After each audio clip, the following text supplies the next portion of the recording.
Hello friends, மொறுன்னு side dish இருந்தால் கடகடன்னு சாப்பிட்ருவாங்க எங்கள் பசங்க. அதுக்காக வெய்ய காலம் முடியறதுக்குள்ளே இந்த மாதிரி நிறைய செஞ்சு எடுத்து வச்சுக்கலாம்.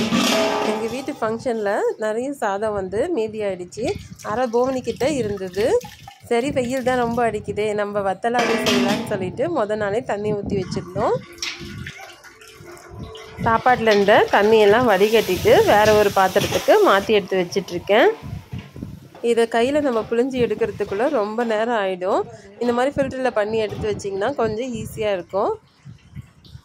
இந்த பக்கெட் ஃபுல்லாக நம்பி இன்னும் ஒரு அரை பக்கெட்டுக்கிட்ட சாப்பாடு வரும் போல் இருக்குது. அவ்வளோ இருந்தது. எங்கள் பின்னாடி வீட்டில் மாடலாக வளர்க்குறாங்க, அவங்களுக்கு கொடுத்துடலான்னு சொன்னாங்க. நான் தான் வத்தல் போடலான்னு எடுத்து வச்சிட்ருக்கேன். இவ்வளோத்தையும் அரைக்க டைம் ஆகுன்னு சொல்லி 3 பேர் வேலை செஞ்சிட்ருக்கோம்.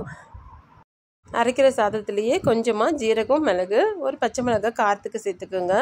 நிறைய சேர்த்தோம்னா நமக்கு அதனோட கலரே மாறி போயிடும். நீ வடகம் போடுறேன்னு சொல்லிட்டு எங்களை தான் வேலை வாங்குறேன்னு சொல்லி செஞ்சிட்டு இருந்தாங்க. அதே போவனில் ஊற்றணும். எப்படியும் அரை இதுக்கு வந்துடும் நினச்சேன். காலையில் அளவுக்கு தான் வந்திருக்கு அரைச்சி எடுத்தோன்னே.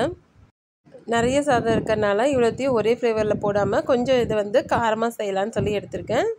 அதுக்கு 2 ஸ்பூன் ஜீரகம், மிளகு, தண்ணியில் ஊற வச்சுருந்த காஞ்ச மிளகாய் ஒரு 5-6 சேர்த்துக்குங்க. காரத்துக்கு ஏற்ற மாதிரி ஒரு கைப்பிடி அளவுக்கு சின்ன வெங்காயம் சேர்த்துக்குங்க.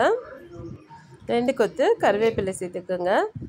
தேவையான அளவுக்கு உப்பு சேர்த்து இதை நல்லா அரைச்சி எடுத்துக்குங்க. அப்போ தான் நம்ம முறுக்கு பொடியில் போடும்போது நல்லா ஈஸியாக வரும். இது கூட வடித்து வச்சுருந்த சாதத்தையும் சேர்த்து நல்லா நைஸாக அரைச்சிக்குங்க. ஒரு மிக்ஸி ஜாரில் தான் அரைச்சிருந்தேன். மீதி ஏற்கனவே அரைச்ச மாவுலேயே சேர்த்து இது எல்லாத்தையும் மிக்ஸ் பண்ணிக்கோங்க. ஒரு வடகம் காரம் இல்லாமல் ப்ளைனாக இருக்கும். இது பாதி காரமாக இருக்கிற மாதிரி நாங்கள் ரெடி பண்ணியிருக்கோம். எங்கள் அம்மா வத்தல் செய்ய சொன்னால் இதில் மிளகாய் சட்னி அரைச்சி ஊற்றிட்டுருக்கேன்னு சொல்லி சொன்னாங்க. ஆனால் இது டேஸ்ட் நல்லா இருக்கும். ஒரு சில இதுக்கெலாம் காரமாக சேர்த்து சாப்பிட்டோம்னா ரொம்ப நல்லாயிருக்கும். அந்த மாதிரி சாம்பாருக்கெலாம் இந்த காரமான வடகம் ரொம்ப நல்லாயிருக்கும். அவ்வளோதான், மாவு ரெடி ஆகிடுச்சு. மொட்டை மாடிக்கு போனால் செம்ம வெயில் கழுத்துது. 2 கிளாத்தை நல்லா ஈரம் பண்ணி கொண்டு போட்டது தான் 5 நிமிஷத்தில் காஞ்சி போயிடுச்சு. கொஞ்சம் ஈரமாக இருந்தால் நல்லாயிருக்குன்னு பார்த்தா வடகு போடுறதுக்குள்ளே முழு துணியுமே காஞ்சிடுச்சு. நாங்கள் பாதி இந்த மாதிரி முறுக்கு படி வச்சு முறுக்கு அச்சில் சுற்றி எடுத்திருக்கோம். மீதி பாதியை அப்படியே கையிலேயே கிள்ளி போட்டு சின்னதாக வத்தல் மாதிரி போட்டிருக்கோம். இது 2ஐயும் போட்டு முடிக்கிறதுக்குள்ளே நாங்களும் வத்தல் மாதிரி காஞ்சே போயிட்டோம். சீக்கிரமாக காலையிலேயே செஞ்சுருக்கணும். லேட்டானதுனால நாங்கள் வெயிலில் போடுற மாதிரி ஆயிடுச்சு. சுற்றி இவ்வளோ மரம் இருந்தும் சுத்தமாக காற்றே வரல.